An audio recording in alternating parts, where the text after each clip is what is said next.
Happy Sabbath sa ating lahat, mga kapatid. Sa pagpatuloy ng ating pag-aaral ngayon, hindi lang ito pag-aaral kung hindi ang paghawak at ang pagsilyo ng banal na espiritu sa ating mga pananampalataya, kapatid, para sa panghuling galaw ng pagliligtas. Tayo'y manalangin, kapatid. Great God, loving Father in heaven, in the throne of your grace, we would like to thank you for this privilege of learning, studying your spoken words intended for us, the last generation. Thank you, Lord Jesus Christ, for engaging all of us and for allowing us to behold the reality of your words.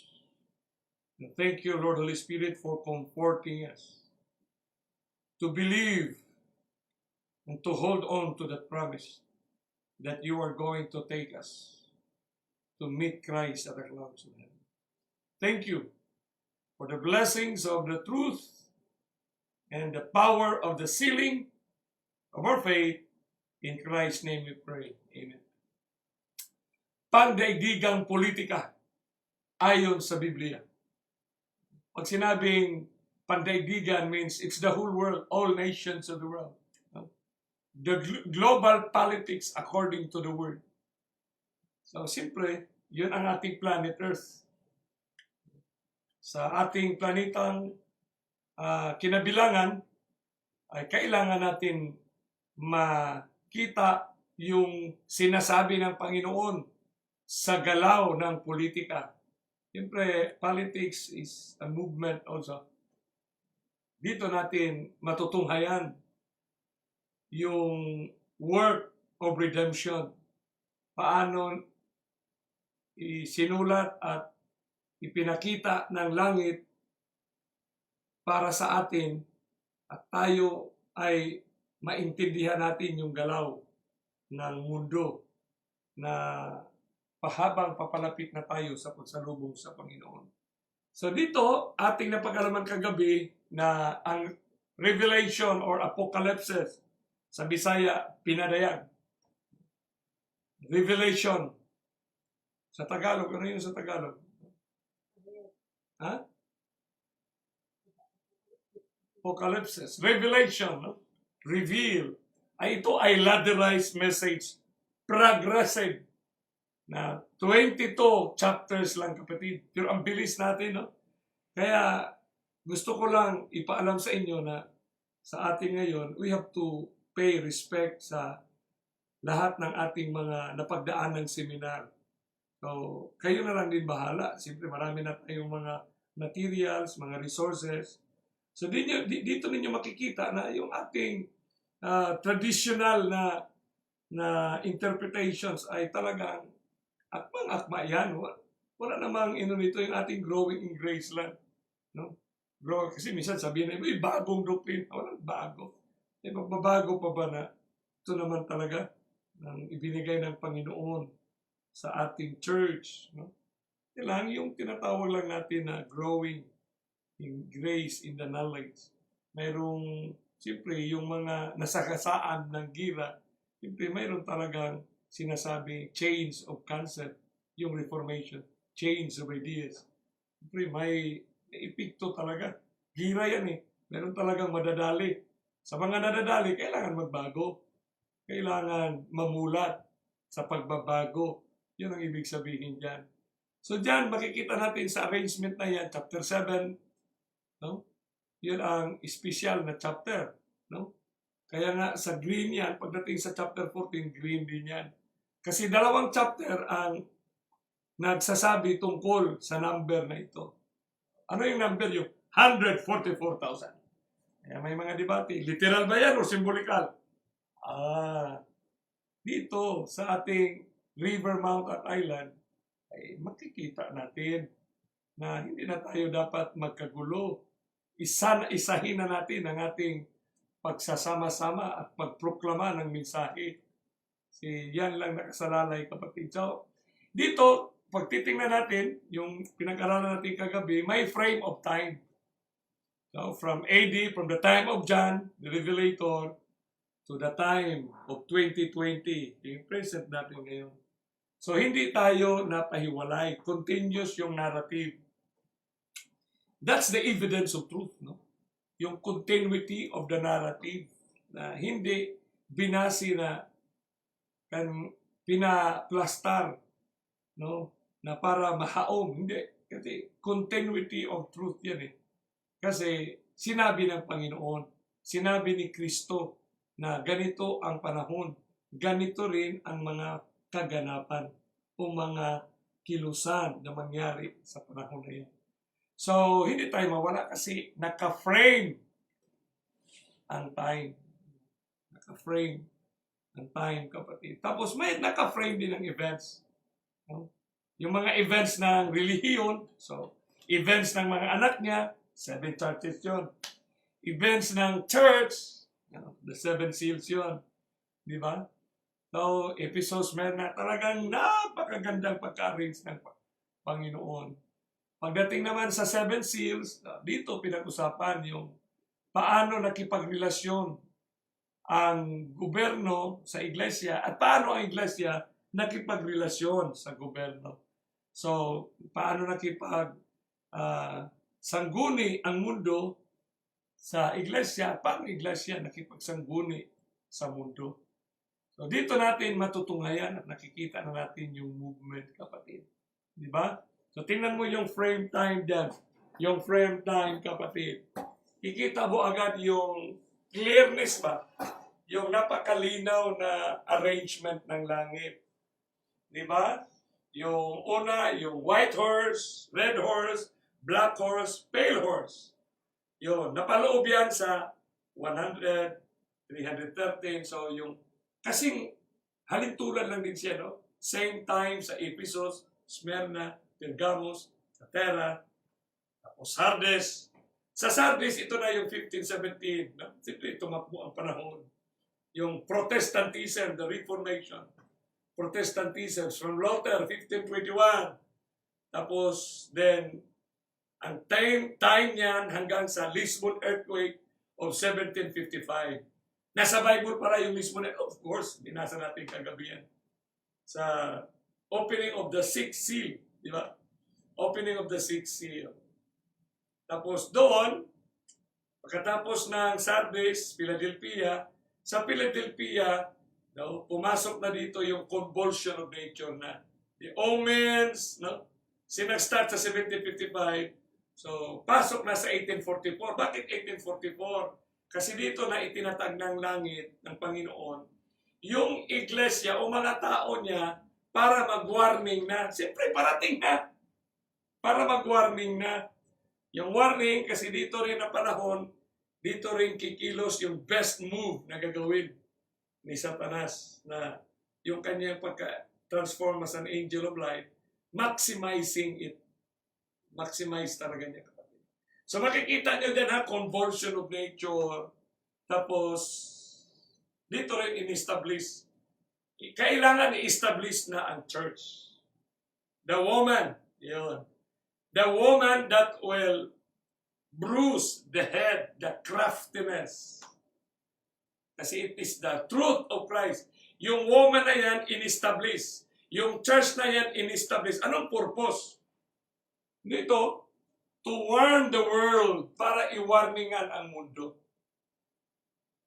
That is the Philadelphia church. We are called for to proclaim a warning to the world. Na yung warning, kasama na dyan yung kilos ng kaaway, transform as an angel of light siya dyan. Kasama na rin dyan yung warning, yung wrath of the Lamb, because the Lamb has to come. Remember, it was the Lamb who opened the scroll. Diba? Tapos, at the end, sa 6th seal, it was the Lamb, no? 7th seal, it was the Lamb, sa 6th seal, na the omens of the, because the coming of the Lamb. For the Lamb is come. Yun. Pag sinabing is come, ibig sabihin, present tense yan na yung movement na ng coming Lamb. Yan na dapat malinaw talaga. Dapat malinaw yan. So, church established to warn the world. Pero pagdating na sa 1863 to our present time, nag-evolve, no? Nag-progress yung movement. Now, sa ating ngayon, 2020, it is now the warning of the remnant to the church. Kaya bakit i-warningan ang church? Kasi Laodicea, dapat tayo ma-open sa ganitong reality. Ha? Minsan nawala sa atin na, tayo lang 3 angels. Naintindihan natin sa susunod. Yung 3 angels.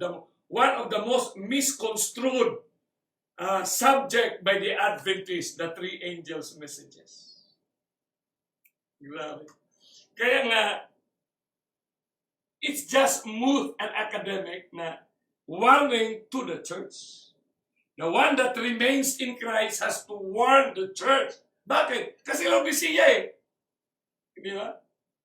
Laodicea. So huwag kayong masaktan.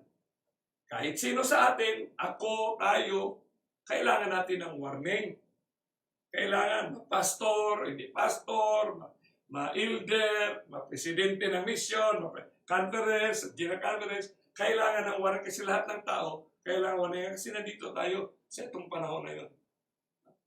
Ito, the warning to the church. So napakagandang pagka-arrange ng yun ang pinag-usapan natin yung tinatawag natin the 7 seals. Paano in-arrange? No? Dito rin sa green na makikita nyo ha, sa press 1863 to the present, tapos Laodicea na, sa 7 churches, pang-7 yung topic natin, tapos yung convulsion of nature, yung sinasabi sa pag-open ng 6th seal, di ba? Earthquakes and the omens, ang tawag niyan, convulsion of nature. Sa atin ngayon, humantong na tayo sa tinatawag na ecological imbalance.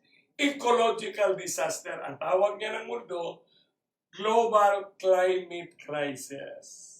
Na naging science ng iba't ibang kalamidad.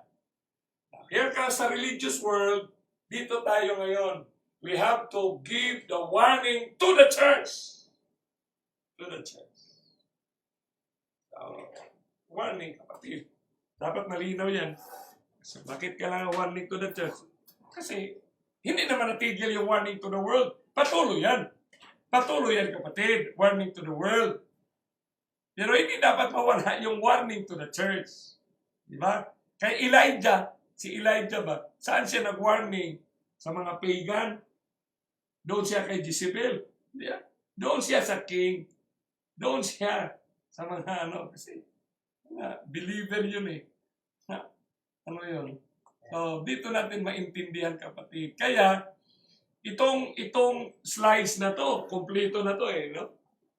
Sa slides na to, pwede na tayo matapos mag-closing prayer. Kasi itong malinaw, no?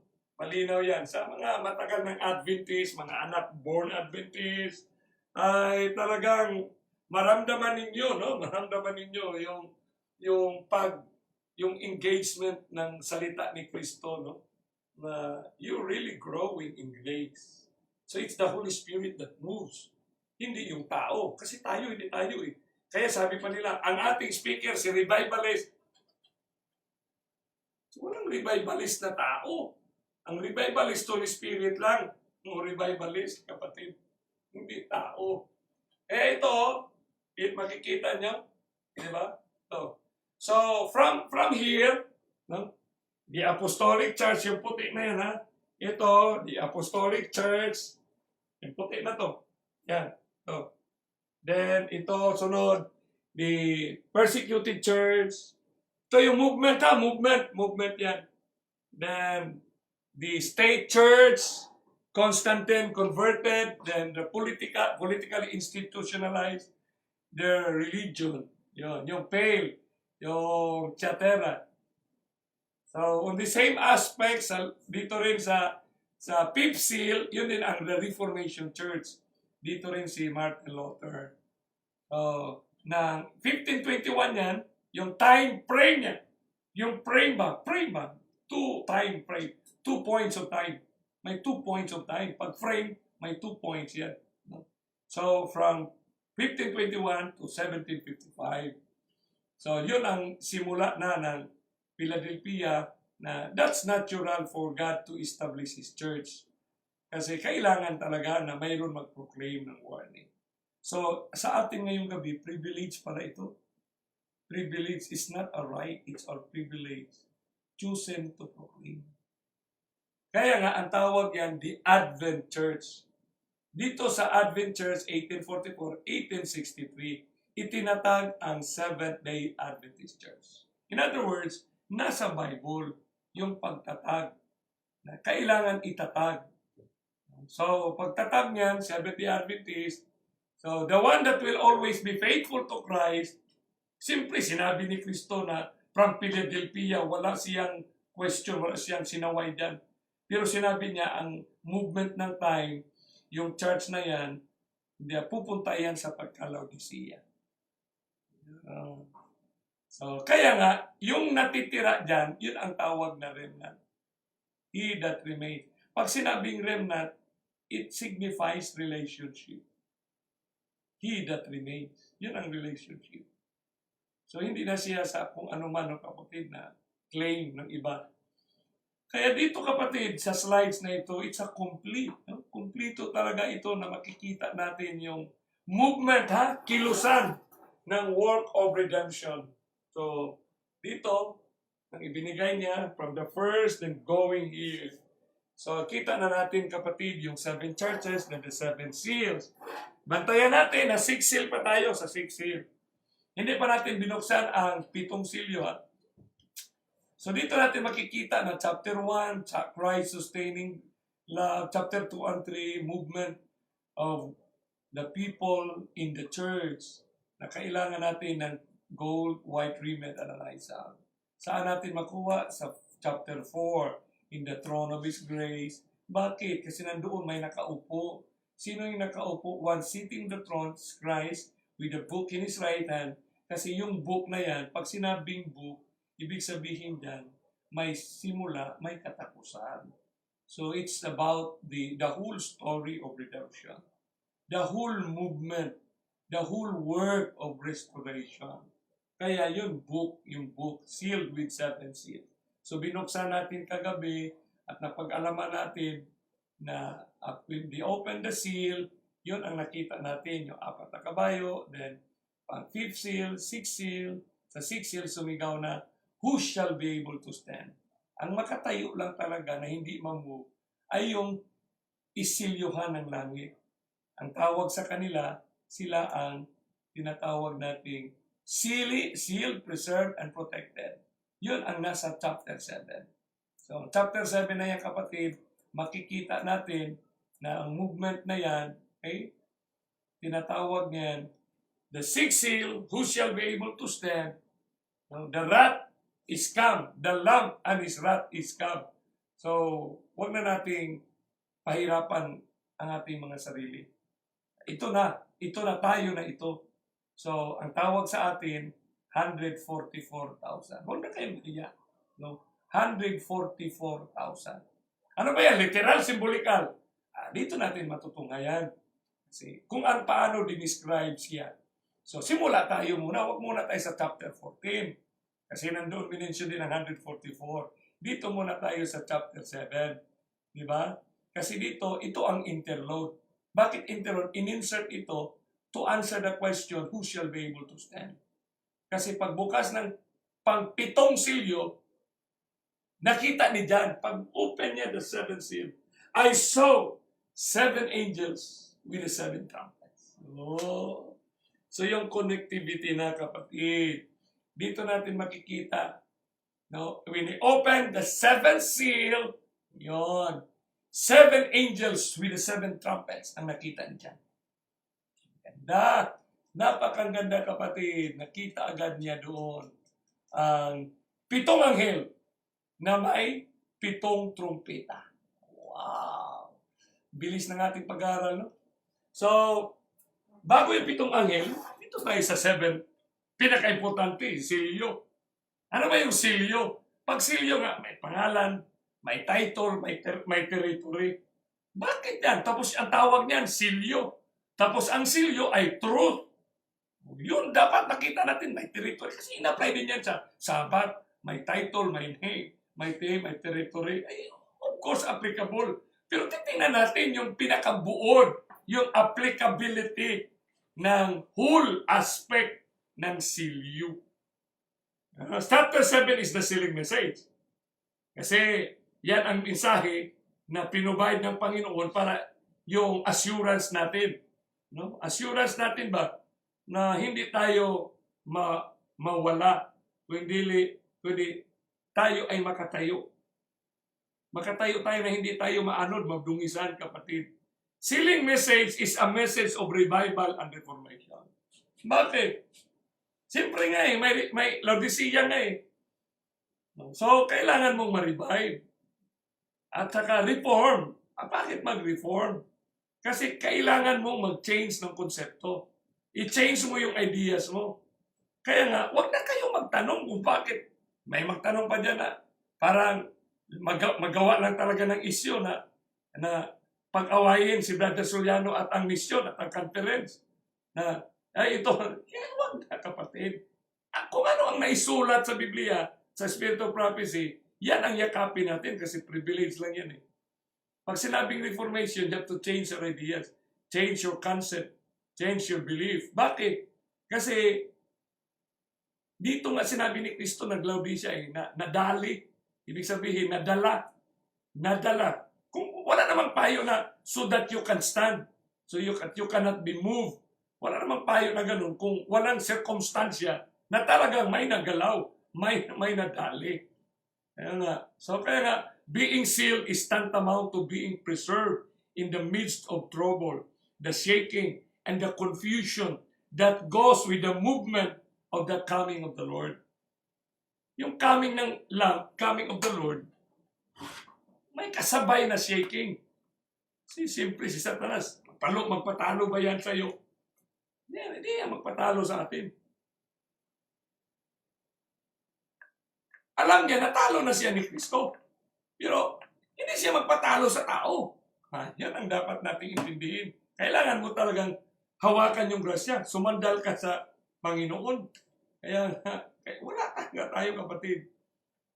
Ang swerte lang sa atin, mayroon tayong mapagmahal na tagapagligtas. So protection is the dire need of today. Yun ang pinakakailangan natin. Kahit anong kapangyarihan pa ng virus na yan, walang kakayahan yan sa mga anak niya. Maramdaman mo lang siguro yung lagnat, pero hindi yan magtagumpay.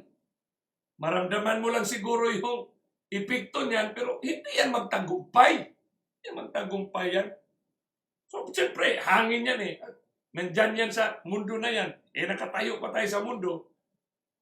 Pero hindi siya magtagumpay. Kaya nga, shaking, it shakes you. Ibig sabihin, pati dugo mo masik kasi maramdaman mo ang virus na COVID. Maramdaman mo rin. Let us be fair and honest, kapatid.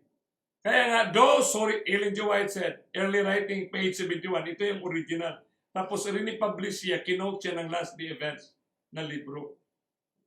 Dadaan natin yung Last Day Events, 1996 lang yan siguro na-publish. Compilation yan ng Ellen G. White estate. Kaya may forward yan warning agad, hook, line, and sinker na yun ang arrangement. Doon ka sa original context. Those who receive the seal of the living God, those who receive the seal of the living God, yung nakatanggap sa seal of the living buhay na Diyos, ano yung seal yun na yan? And are protected in the time of trouble. Bakit may yung time of trouble? Yung deception, yung wonderful deception. No, it comes applicable to us trouble kung yung ating pananampalataya ay gagalawin. Yung ating relasyon ay gagalawin. Yung ibig sabihin ng trouble na time of trouble. Yun ang pinaka-most important issue na yung panggagalaw ng ating pananampalataya. Yung panggagalaw ng yung ating relasyon sa Panginoon, yung loyalty. Minsan siya trouble, yung bagyo, yung lindol. Yan. Walang bearing yan. Walang bearing yan, kapatid na yan. Yung protected in the time of trouble. Yung trouble na yan, yung hindi ka maano ng kaaway. Although kasama na yun hindi ka maano ng mga virus at mga lindol na yan. Mga calamities na yan. Must reflect the image of Jesus fully. So ano ibig sabihin niya, kapatid? Yung seal of the living God. Truth yan ha, truth of the living God. Kaya nga, tatlo talaga yun, yung name. Ano yung truth niya ngayon? Yun ang present truth ni Kristo. Sinong nagsabi niyan? Si Kristo. Ano yung title niya? Closing yan. Apocalyptic. Ano yung territory niya? Global. Global ang authority. Global ang mensahe. Yung application ng mensahe ng seal na yan, global. Ibig sabihin, silyo sa lahat ng anak niya. Bakit? Kasi lahat ng kung saan kang bansa ngayon, lahat ng kaganapan na sinasabi ngayon ng Rivermouth at Island, yun ang nangyari sa lahat ng bansa. Kaya nga global. Yung territory niya is global. Yun ang dapat nating maintindihan, kapatid. Global. May tatlong, yung tatlo lang ang, ng silyo eh. Di ba? Yun ang pinag-aralan natin sa silyo tungkol sa Sabbath. May name, may title, may territory. Kaya nga dito, sa pagdating natin sa Revelation 7, na dito ang 144,000, talagang sinabi agad, and I saw another angel, ascending from the east, o galing sa, hindi descending from heaven, hindi flying in the mist. Tanda, bantayan ninyo kapatid. Ascending from the east. Hala.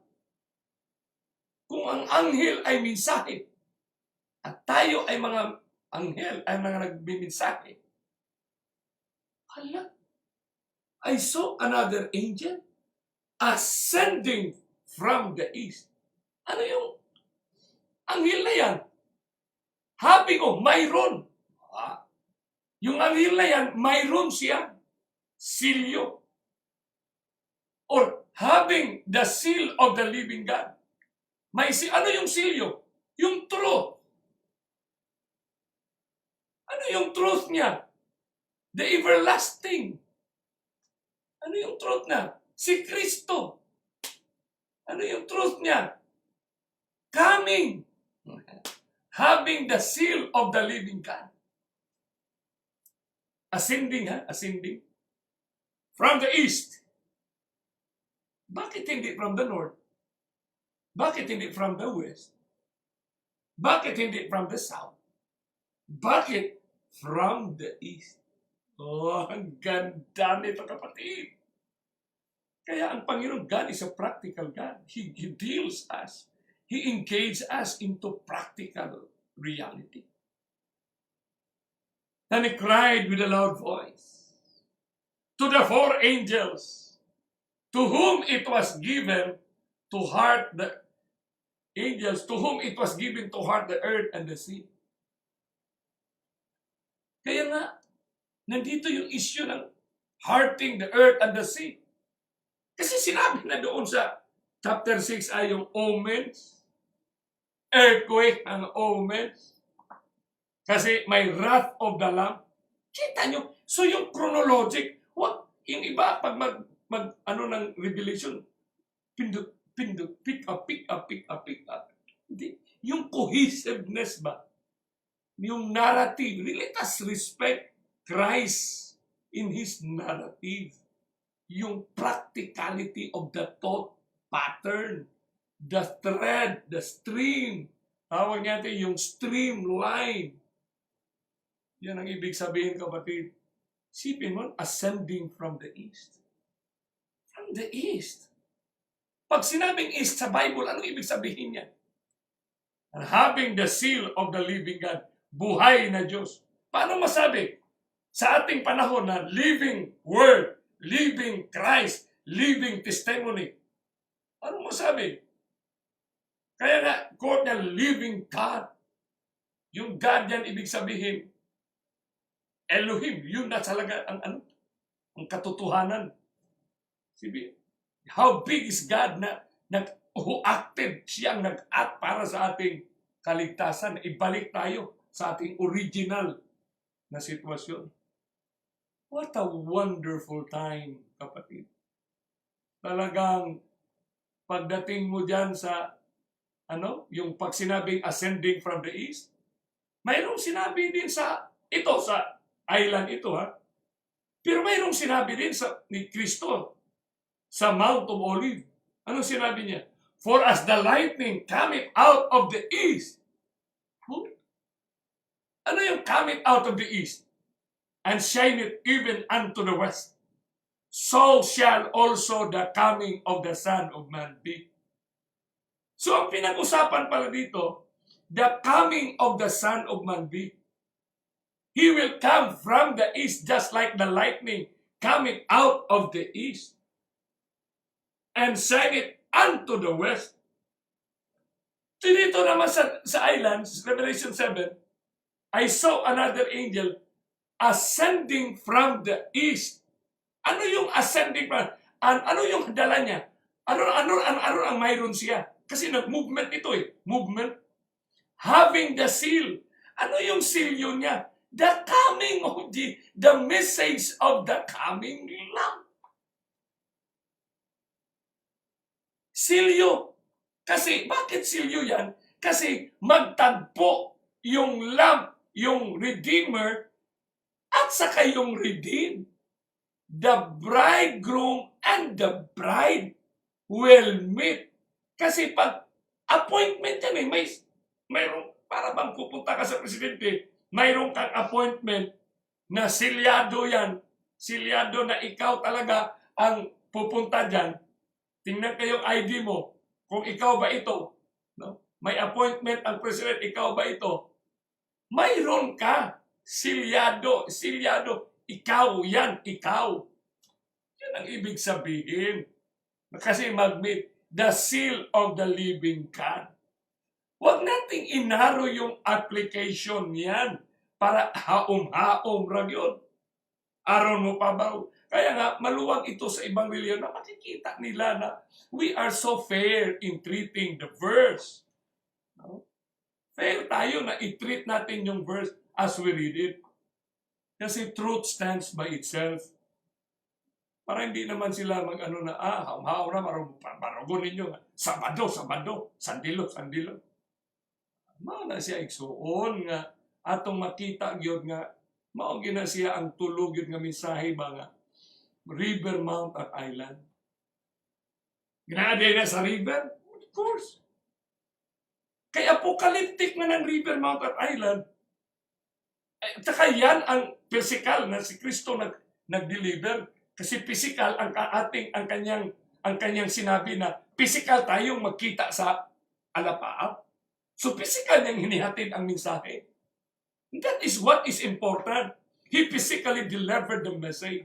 Ito yung mensahe na dalhin natin sa Amerika, sa Europe, sa Japan, sa buong mundo. Kasi saan galing? From the east to the west. Di ba? Saan pa magaling? Tidings out of the east. Ngayon, maglagay ka ng batya or yung pail. Lagyan mo ng tubig yan. Maghulog ka ng bato. Saan ba magsimula yung riffling of the water, movement of the water? Sa hinulugan mo ng bato o doon sa hindi mo hinulugan ng bato? Saan magsimula yung movement of the water? So sa hinulugan mo ng bato, paghulog mo ng bato, mag-riffle ang water niyan, papunta doon.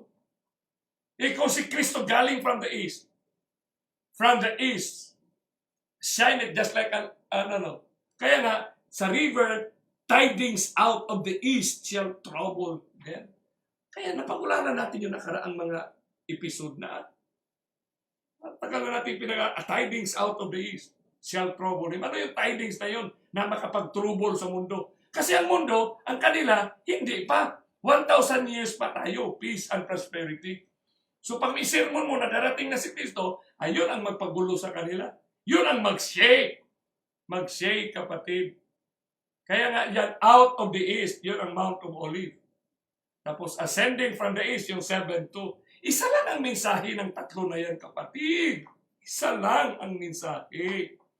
Kaya tulong-tulungan natin ito ha, mga kapatid. Kayo dyan sa online. Please, no? Kami, maliit lang kami na pamilya.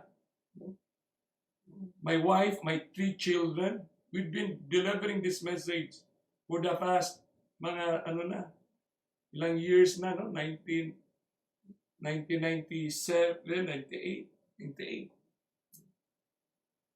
So, maintindihan natin na ito yung movement of Christ coming. Bakit? Siyempre, si Kristong nagsabi darating na siya. Kaya doon siya sa river. Para sa river, makita niyo yung movement ng tubig. Sa mount, galing sa bundok yan. So, papunta yan sa isla. Kasi sa isla, we need to decide. Kasi judgment message. Judgment na kapatid ang mensahe. It's all about judgment. Kaya dito natin maintindihan kapatid, na ang silyo, sinabi ni Sister White, ulit-ulitin ko talaga ito sa atin. Sulat niya dyan sa faith I live by. Type nyo lang yan sa inyong search engine. Just as soon as the people of God are sealed in their forehead, it is not any seal or mark that can be seen. Ibig sabihin, hindi makikita. But a settling into the truth. Hindi sinabi, but settling of truth. Hindi sinabi settling of truth. Kasi kung settling of truth, talagang kusang darating lang. Kaya hinihintay namin pa ang silyo. Kasi yung silyo, yun ang buhos ng ulan. Power yan na maramdaman namin yung power. Makapagpagamot kami. Saan mababasa natin yan? Na statement ni Lydia White na ganun. Ang sinabi ni Lydia White, sealing but a settling into the truth.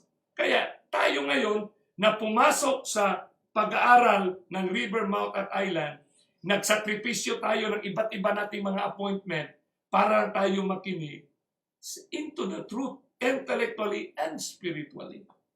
Intellectually, kailangan mong intindihin. Kaya pag naintindihan mo yan, spiritually, then both. Kaya both yan ha. Both, hindi pwede isa lang. Kailangan both intellectually and spiritually. So they cannot be moved. Grabe. Para hindi daw tayo ma-move. Kasi may movement ang kaaway ni Kristo. May movement si Satanas. Yung movement niya na dungisan ka niya at hindi ka makapaghanda. Just as soon as God's people are sealed and prepared for the shaking, it will come. Indeed, it has begun already. Sinabi nila, nagsimula na yan kasi siyempre, is come. 1755 pa yan. Yung omens and earthquakes. Kaya nga mag-warning na tayo, warning. Itinatag sa 1863 para mag-warning. Hindi magpabunjing-bunjing. Pero minsan, binasa ang ating history, binasa din yung mga writings ni Lydia White, parang magsimula pa lang. Parang magsimula pa ang county living ngayon. Simula.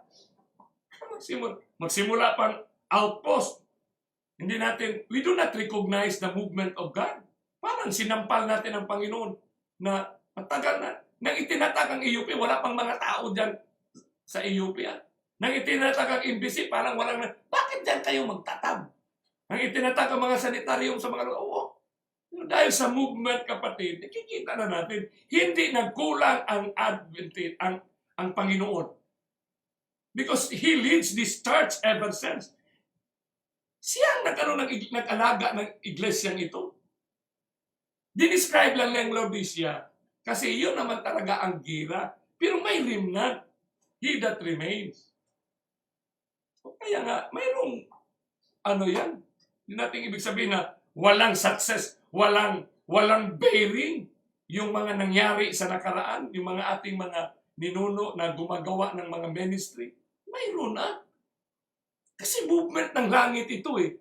Movement ito ni Kristo, ng Holy Spirit. So kung ano man ang broken blueprint na, siyempre, may mga issue option na ang sanitarium dapat, hindi na tangay, hospital na kasi na sila, ganyan-ganyan. I-part yan ng ating movement dynamics yan. Tanggapin natin na ganyan. Ang atin na lang, mag-warning ka na lang. Come out and be separate. So, maging aktibo yung mensahe mo na come out and be separate. Kasi kaluluwa yan na nangyari sa ating henerasyon. So, settling into the truth. Both intellectually and spiritually. Bakit intellectually? Kasi craftiness Dito tayo dadalihin sa decision making natin, sa choices na ating ginagawa. Dito ang dalihan, hindi doon sa sandilo na yan. Bakit sandilo? Yung sandilo, yung mga tao diyan ay talagang Wala na. Close na nga eh. Sandilo, close na ang probation. So it has already begun. So napakalinaw ito kapatid ha. Tapos ulitin natin ha. Tingnan mo yung highlight dyan. It is not any seal or mark that can be seen, but a settling into the truth. So you have to be careful in the words, in the statement. Kasi sa kama lang, madisgrasya na ang instruction pag may kama. Tapos hindi mo nakita ang kama. Delikado yun. So, but a settling into the truth both intellectually and spiritually. So nga, kailangan growing in grace in the knowledge of our Lord. So when you talk about knowledge intellectually, yun ang ibig sabihin. Kaya yung movement, isa sa importanteng word, salita na dapat natin mapamawakan na hindi tayo dapat mawala nito. Panghawakan, intindihin yung salitang movement. Kasi yung movement, doon mo makikita kung nasaan ka na nakatayo. At maramdaman mo kung ano ang gira na sinalihan mo. So there is a movement of Christ's reign of 1,000 years on earth. May movement ngayon eh, na si Kristo maghari sa planet earth for 1,000 years. Sa kadarating siya on earth for peace and prosperity. Ang tawag niyan mga integrative program and projects. So napag-aralan natin yan sa nakakaralan. Kaya kayo ngayon na nanonood ngayon, no, I would encourage you, please do not just simply, kasi mabigat na itong topic, Revelation eh. And I encourage you to view and listen to the previous episode. Yung previous na hindi Revelation, doon ka magsimula sa first topic, second topic. Now, when you struggle to find it, that's the working na kailangan mo maghanap, kailangan mong desisyonan. Search the scriptures daily. Be like Bereans. Hindi kusang easy na lang. Minsan sabi, no, ilagay naman natin sa YouTube yan, sa Facebook. Nasa Facebook, scan nyo pa. Well, that's how we need to grow in grace. No? Na you have to make your decisions. You have to make it. You have to do it. Your decisions, my friend. Kaya nga, yung last doctrine, dapat yun ang maintindihan. Ano ba yung huling doktrina? Kaya, yung huling doktrina na sinikap ni Satanas na hindi natin mapanghawakan, hindi natin maintindihan. Ano yung huling doktrina? Ano yung away na yan? When you talk about great controversy, ano ba yung issue sa ending ng great controversy na yan? So yan ang dapat maitanong. Ano ba talaga yung issue ng great controversy sa ating henerasyon? Kung tayo'y apocalyptic, ano ba yung gera? Ano ba yung teachings na ma-deceive? Even the very elect will be deceived. If possible, even the very elect. Sa sandilo ba? Sa baboy ba? Hindi, kapatid. The last doctrine of the great controversy between Christ and Satan is the issue of the movement of the closing or apocalyptic, which means is His coming. Christ coming, yun ang issue, kapatid. Kasi coming siya, ang importante kay Satanas, hindi ka makapaghanda. Bubulagin ka niya. He will make you blind. He's coming to take His redeem for a 1,000 years in heaven. Yun ang issue. Yun ang teachings ni Kristo. Yun ang doktrina na dapat nating ipaalam sa mundo na there is the blueprint. We have a God, a Redeemer, our salvation. Christ is coming. Bakit? He's going to rescue us. Kasi itong earth ay babaguhin kasi susunugin. Dalhin na tayo muna doon sa langit in His time and in His place. Panahon niya itong Sabbath, pero dalhin niya tayo in His own place. Kaya nga, if I go and prepare a place for you, pupunta siya sa place na heaven. Yung promise niya doon. Place yun. Kanya yun. Tayo dito sa lupa, kasi tayo ang created being sa planet Earth. Kaya 1,000 years, yun ang dapat maintindihan. Walang debate na mangyari supposedly. Let us not bring people to a debate. Kasi ang mensahe ni Kristo sa apocalyptic is non-debatable. Paano mo i-debate ang globalization na yun ang movement ng ating buhay? Paano mo i-debate yung ecumenical? Paano mo i-debate yung religious pluralism? Ang ating gawin, i-present na lang na itong sinabi ni Kristo sa river, sa mount at sa island. Dito yun sa Daniel 8, sa Daniel 10, 11 at 12, dito sa Mount of Olives, sa Matthew 24, o dito ba sa Luke, kasi tatlo yung nag-record dyan, at saka dito sa Book of Revelation. Yan ang dapat malinaw, kapatid. Matanda man tayo o mabinata tayo, malaki ang challenge, Freeland, malaki ang challenge kasi kayong mga kabataan, kayo ang inatasan. The children, the young people are called to proclaim. Yun ang ibig sabihin, kapatid. Kaya may sinabi si Ellen G. White sa Great Controversy sa 1888 edition. Diniscuss na natin ito nung nakaraang mga episode pa. 2 weeks ago. 321. The popular view of the spiritual reign of Christ. Popular talaga ito ngayon, 2020. Di ba? Sa inyo dyan, sa Amerika, tingnan mo si Trump. Di ba? Spirituality ang kanyang pinag-usapan.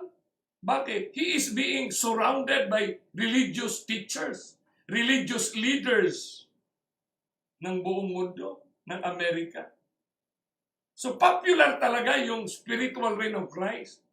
A temporal millennium before the end of the world was not sustained by the Word of God. This doctrine, pointing to 1,000 years of righteousness. Isipin mo, 1888 pa ito sinulat. Buhay pa si Rizal. 1888. Kailan ba isinilang si Rizal? I was born on June 19, 1861. 1861 si Rizal isinilang. 1861. Namatay si Rizal, 1898. Buhay pa si Rizal nito. Kapatid. Buhay. Di natin alam na, makita natin si Rizal sa langit. Was not sustained by the Word of God. This doctrine, pointing to 1,000 years of righteousness and peace before the personal coming of the Lord. Anong teachings nila? Post-millennialism. 1,000 years sa kadarating. Before the personal coming of the Lord. Put far off the terrors of the day of God. Parang dinilagay sa malayo pa. Yung mga omens na sinasabi ng chapter 6. Yung omens, the wrath of God. Sinabi na ng for the wrath of the Lamb is come. Dumating na nga eh. Nagsimula pa 1755. Kaya nga, i-trace mo ang science from that day hanggang ngayon, di ba? Dumadami, nag-accelerate yung number of calamities around the world. Kasi itinuturo ng Bibliya yung movement, yung chronologic arrangement, yung progressive movement.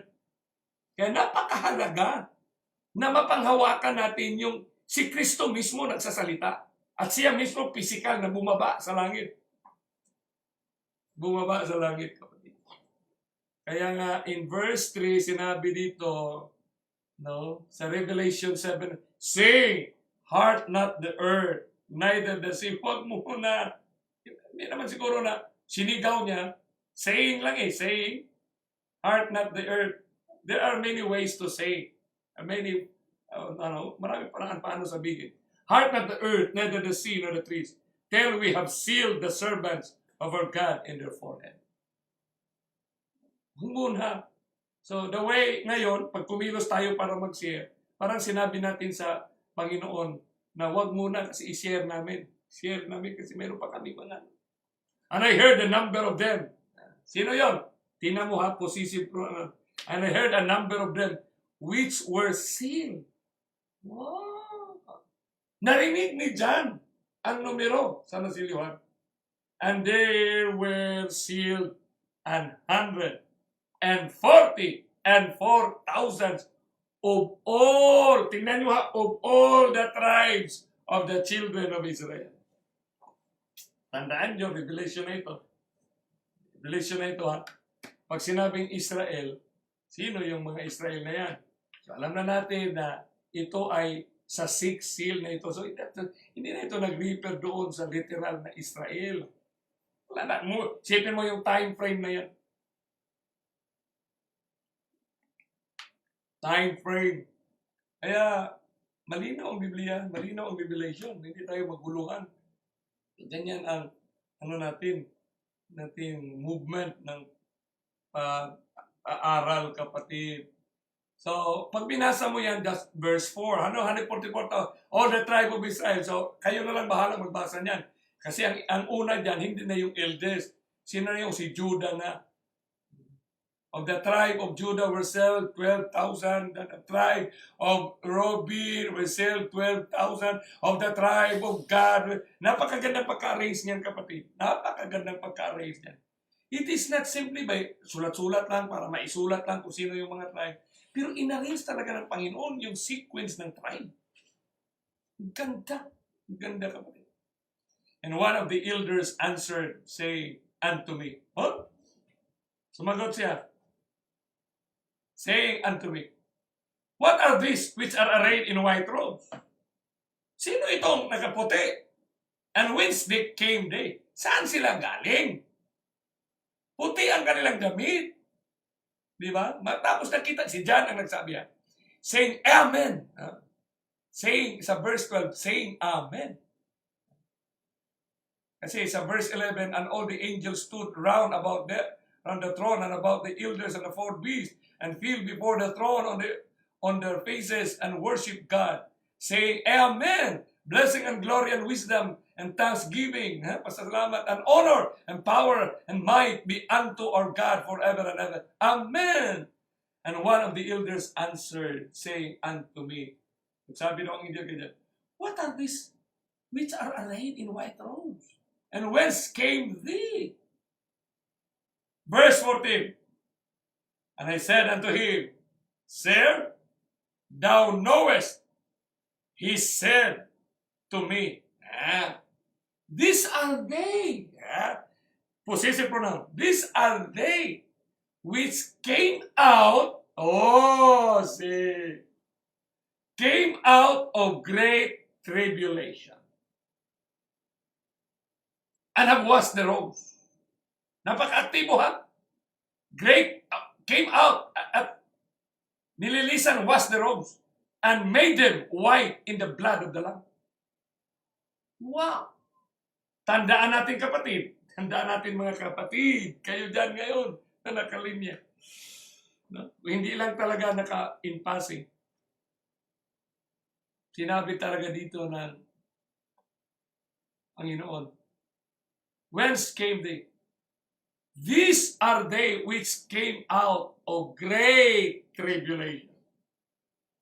Came out, ha? Came out. These are they which came out of great tribulation. Ibig sabihin, itong 144,000, sila ang nakalabas, came out of great tribulation and washed the robes. Tandaan natin, kapatid, ha?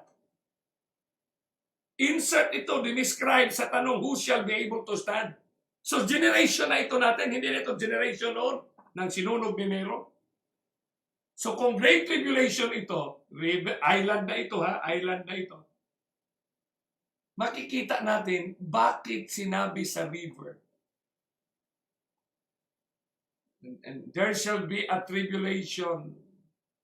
Daniel 12:1. Never was since the nation began. Ano yung tribulation na yan? Ano din yung sinasabi ni Kristo sa Mount of Olives na sinasabi niya mangyari sa kanyang pagdating dito sa river, pagdating niya, sa mountain, sa pagdating niya, na yung great tribulation. A great tribulation never was since the creation of the world. So ano yung tribulation na sinasabi sa Mount of Olives at sinasabi dito sa river? Yun ang mga tribulation na ating pinag-usapan na nung nakaraan. Yung tinatawag natin na stress or telepses. Kasi dito yung struggle sa utak, dito yung loyalty, dito yung struggle of choices natin. Yung choice natin sa pagkaon, yung choice natin for healing, yung choice natin to accept Christ and Christ alone. Kaya pagtanggapin natin, kasi yung message, prescription, healing ito. Kahit anong klaseng cancers, kung sino mang may cancer ngayon, when you accept Christ's healing message, na Lord, I want to meet you alive in the clouds of heaven, their healing begins. To sundin mo, confess and forsake. I-confess mo dahil nakain ako ng ganito, i-forsake mo, iwanan mo ang mga pagkain na maghatid ng mga sakit na yan. Then healing will begin. Kaya makikita nyo yung language ng River Mountain Island. Ano? Tsamba lang ito? Nagkataon lang ba ito na ang kanilang pinag-usapan ay parehas lang? Time of tribulation? Great tribulation since never will be? Tapos sinabi, those who pass through. Sinabi dito, came out of great tribulation. Napakabait, napakalinaw, kapatid, ng mensahe ni Kristo. Hindi dapat tayong dapat magtulong-tulungan tayo nito, ha? Kapatid. Magtulong-tulungan tayo, kapatid. Makikita mo yan, oh. There shall be a time of tribulation, such as never was since there was a nation, even to that same time. Ano yung tribulation na yan, kapatid? Yun na sa ating generation. Ano yung great tribulation na yan? Sa Mount of Olives. Yun ang stress. Na stress. Ano yung stress? Sa hayop, stress. Ang lupa, stress. The whole world. Global yan. Global. Global ba? The seal. Yung seal yun ng katotohanan, yung coverage ng katotohanan, yung silyo na dito sa atin, maintindihan natin, na buong mundo global. Kaya mental health is a global issue. Yun ang great tribulation.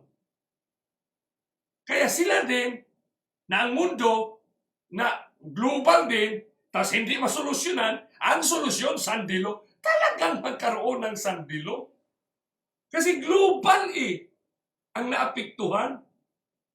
Pero itong mga anak ng Diyos na sinilyuhan, protected, preserved, ang tawag sa kanila, 144,000. Sino sila? Sila yung galing sa Great Tribulation. So ano yung immediate na experience ng 144,000? Great Tribulation. Ano yung engagement na yun? Mental stress. Suwen stress. Plant stress. Lahat ay stress. Tilepsis ang Greek word. Sandilo is the stress. Stress yan, kapatid. Hindi lang tayo, pati ang buo. So dahil na stress na ang issue ng planet Earth. Pero tayo bilang mananampalataya, sinilyuhan. Kasi tayo sasalubong sa anapaap. Physically. So in other words, tayo ito. Ngayong gabi, comfort tayo. Kaya nga, comforter ang Holy Spirit. Maintindihan natin, kinomfort tayo ngayon. Wow! Oh, glory to God! Tayo pala ang protektado. Tayo pala ang i-preserve. Ibig sabihin, tayo pala ang buhay na sasalubong sa Panginoon. Tayo ang buhay. Walang ibang pinag-usapan ng henerasyon. Tayo lang, kapatid, ang buhay na sasalubong. Mababasa? Of course. Hindi nga sinabi, no one knows that the day. No one knows. Ang sinabi ng Bible, no one knows the day and the hour. Yun ang sinabi. Hindi sinabi ni Kristo na, no one knows the time. Alam natin ang time ng kanyang pagdating. Ito ang panahon ng kanyang pagdating. Sino nagsabi? Si Jesus. Yung movement na ito, sinasabi niya, Matthew 24, River, ito ang movement niya. So kaya nga, ingatan natin yung pag-intindi ng salitang movement. Tapos global. Ang ibig sabihin, all nations. All nations will hate you. And this gospel shall be preached to in all the world for a witness unto all nations. Napakaganda talaga ng River Mountain Island. Kasi ang language na ginamit, mga indicators na isa lang ang application. Isa lang ang kahulugan. Kaya nga ang river, mount at island, literal at symbolical, isa lang ang application kasi truth stands by itself. Christ standing right now in our lives. Amen. Tumatayo ngayon ang katotohanan niya, His Word. Kaya napakabait ng Panginoon sa atin, kapatid. Huwag na tayong magulumihan. Let us be comforted. The assurance na kung ano man ang ating naramdaman ngayon, God will heal you, my friend, if you are going only to confess and forsake. Just believe it. Mark 11:24. When you pray, you believe it, and you will have it. You will receive it. So dito, kapatid, yung practicality ng reality. Practicality ng words. The natural event of this planet Earth. Kaya inarrange ng Panginoon sa chapter 7 na yung arrangement ng pangalan na si Judah, si Reuben, si Gad, si Aser, si Naphtali, si Manasseh, si Simeon, sino pa? Si Levi, si Issachar, si Zebulun, si Joseph, si Benjamin. Tingnan mo, nasali na si Joseph niya. Diba? May dinagdag. Pero pag titingnan mo, kapatid, yung mga pangalan nila, kasi ang Hebrew, may katumbas na meaning ang mga pangalan. Galing. So dahil ganyan may katumbas, pag i-arrange mo, kapatid, ano ang meaning ng Judah? Ang meaning ng Judah, I will praise the Lord. Yan ang Hebrew original meaning niya. Ang pangalan na Reuben, anong ibig sabihin? He has looked on me. Ang God, given good fortune. Ano yung meaning ng Aser? Happy am I. Yung Naphtali, my richly. Yung Manasseh, making me to forget. Ang ganda. Simeon, God hears me. Ganda. Levi, join to me. Issachar, purchase me. Zebulun, dwelling. Joseph will add to me. Benjamin, son of his right hand. Pagbasahin mo yan, kapatid, ng isahan, you put it into a paragraph, napakaganda ng mensahe, how Christ arranged the name, my friend. Ang sinasabi dito, I will praise the Lord, for He has looked on me. He is after of me. Ibig sabihin ba? He has looked on me. Kaya nga, work of redemption, kanya ito. And granted good fortune. The fortune. I am happy. Ako'y nagagala. Because my wrestling sa aking pakipagbaka, God is making me to forget. Ganda na. Making me to forget. And then making me understand and look to Christ. God hears me and is joined to me. Kasama ko na ang Panginoon. He has purchased me a dwelling.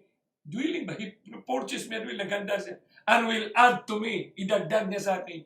The son of his right hand. Wow. The central focus is Christ and you. Christ and me. It's Christ. Yes. Wow, pakagandang mensahe. Because the center of the message of the Bible is Christ, our Redeemer. Our Creator is our Redeemer, my friend. And His grace alone surmounts everything. So napakasarap natin maramdaman ngayon, kapatid, sa mga oras na ito. Kung ano man ang reliyon na ating kinabilangan, hawakan lang natin yung huli niyang instruksyon. Sapagkat tayong lahat ngayon sa oras na ito ay mga tinawag that remains to be faithful. Kaya kailangan natin i-witness ang sinasabi ni Hiyuba. Kasi yan ang dating daan. Yan ang tamang daan na dapat nating lalakaran, kapatid. Kaya dito, matapos ang chapter 7 na ito, who shall be able to stand? The 144,000. Oh. Sino sila? Came out of great tribulation. Sino sila? Itong 144,000. Sila ang tinawag para mag-proclaim ng mensahe. Kaya nga ang mensahe na i-proclaim nila, kaya nang binuksan. Tapos na tayo sa chapter 7, punta na tayo sa chapter 8 ng verse 1. Basahin natin. And when he had opened the seventh seal, pitong seal na ito ha, there was silence in heaven. Bakit may silence in heaven? Kaya ito na. Seryosong oras na ito. Silence in heaven. About the space of half an hour. Wow. When you talk about time in heaven, half an hour. In verse 2, meron tayong ibang episode.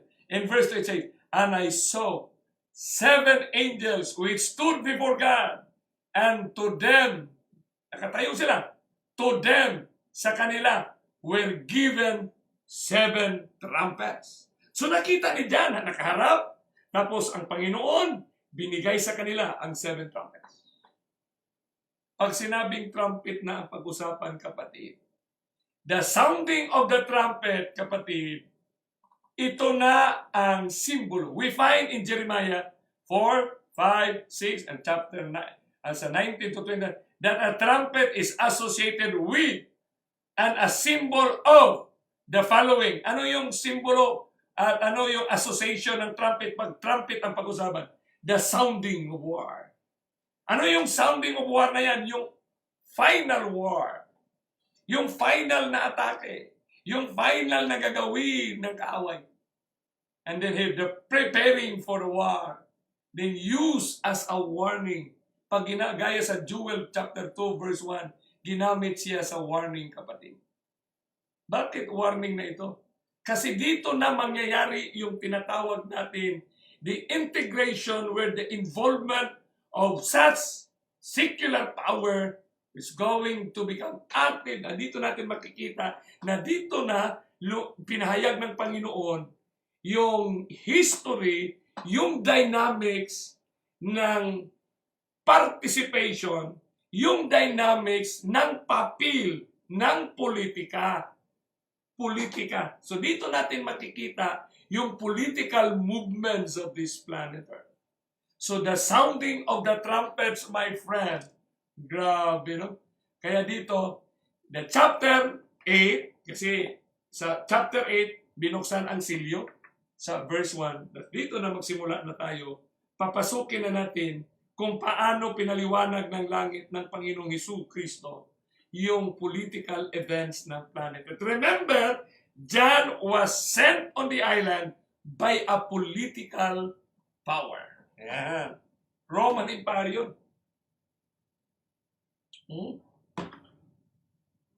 Chapter 8, 9, 11. Tatlong chapter ito kinaber niya. Kalapit na tayo sa 13 para magsimulan na natin yung pinaka-latest ng ating mga pangyayari. Chapter 8, 9, and 11 provided the details of political events surrounding the disintegration, so simula ng political power, remember empire, the disintegration of the Roman Empire as previously presented by Prophet Daniel. Di ba? Si Daniel ang nag-discuss niya ng Babylon Empire, Medo-Persian Empire, Greece Empire, then Roman Empire, then the Empire of the Little Horn. One fascinating and extremely thrilling about this vision, napaka-fascinating at thrilling, extremely thrilling ang vision na ito, ang 8, 9, and 11, is the exactness, perfect exactness of its description sa lugar, sa panahon, at sa mga tao na involved dito sa chapter 8, 9, and 10, mga kapatid. Dito natin mapag-aralan, kapatid, makikita natin bakit ang ating kalendaryo sa Pilipinas nag-celebrate ng dalawang mga importanteng religious festivals or religious practices. Dalawa lang dito sa Pilipinas and even in the other parts of the world. Mayroon ng recognition ito, kapatid. Kaya nga, di ba, nung naaring araw, nagka-reunite na sila, kapatid. So dito natin makikita na pinamis talaga ni Kristo kay John, itong Roman Empire, na ikaw ay nandito sa isla. Itong Roman Empire, mawasak ito dyan. Mawasak ito. From this time on, mawasak yan dyan. At sa pagkawasak niyan, dalawa yan, Western Empire at Eastern Empire. Sa Western, lalabas ang isang kapangyarihan. At we rule planet Earth. At dito naman sa Eastern Roman Empire, lalabas ang isang power na dito rin magkaroon ng mga gira na walang katapusang gira. Dito sila kapatid. So ngayong gabi, no, simulan natin ito, pero gusto ko lang i-share sa atin ngayon na kung ano man ang ating church, Seventh-day Adventist, historicist ang ating pinaka-foundation upon interpreting movements, no, upon interpreting sa prophetic lines ng ating understanding as a church. So, alam ko na mayroon na kayong mga seminar, mayroon kayong mga libro dyan. Please, no, try to review. Huwag ninyong pahirapan ang sarili na, ay, mahirap ang revelation, hindi naman. Basahin nyo lang. May mga Bible, iba kayo dyan. Sa likod niyan, mayroong Dan Reed, Daniel and Revelation commentary. Basahin nyo kapatid yan, no? Pag nabasa mo yan, makikita mo doon yung trumpet, the first trumpet, the second trumpet, the third trumpet. Kasi dito may mga symbols, may mga prescriptive words na ginamit. Halimbawa, the first angel sounded, and there followed a hail and fire mingled with blood, and they were cast upon the earth, and the third part of the trees was born. So mayroon ditong mga symbolism, and all the green grass was born. So ano ang representation nito kapatid? Tandaan natin, it's a political movement. Sa political movement, it talks about people, the kings, the government, you know, the armies. Basta movement yan movement ng mga bansa. Movement ng political institutions. So dito natin makikita na paano dinescribe ni Kristo yung dynamics ng mga bansa na yan. Yung bansa, yung struggle of supremacy, yung struggle to control the world. Dito natin matutunghayan kapatid. At ano ang implikasyon nito sa mga remnant o sa mga anak ng Diyos?